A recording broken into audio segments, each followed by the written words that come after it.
Recorded Books Incorporated presents an unabridged recording of Waking the Dead by Scott Spencer, narrated by George Guidall, and including an interview with the author.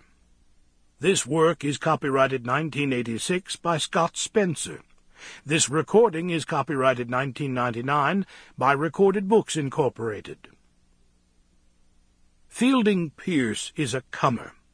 Raised in Brooklyn, educated at Harvard, now a rising young attorney in Chicago, he has just been offered a seat in Congress. All he has to do is run. Fielding Pierce is going after the biggest prize of his life, but he is even more devoted to, truly more obsessed with, a woman he loves, a woman he once called his own, a woman he can never have again.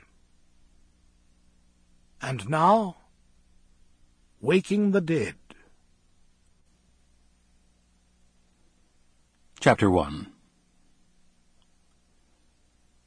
Sarah Williams left for Minneapolis with our life together in the worst possible repair.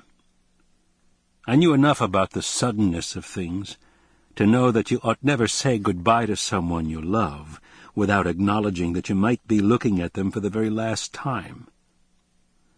I broke this emotional law, and 26 hours later Sarah was pronounced dead and zippered up in a black rubber bag in Minneapolis Community General Hospital. The police informed Sarah's family down in New Orleans, but the Williamses didn't have the decency or perhaps the presence of mind to find me. I finally learned about it on the CBS News that evening as I sat in our apartment in Chicago, surrounded by the things Sarah and I had accumulated over the 3 years of living together. The picture that flashed on the TV screen was of Francisco and Gisela Higgins, who had left Chile when the generals took over the government and who had been making the rounds internationally, describing the horrors of the current Chilean regime. As it happened, Sarah had been driving Francisco and Gisela to a church in St. Paul, where the parish had given sanctuary to a few Chileans who had fled to the United States illegally. They were in a white 1968 Volvo station wagon, with an indestructible Keep on Truckin' bumper sticker in the back.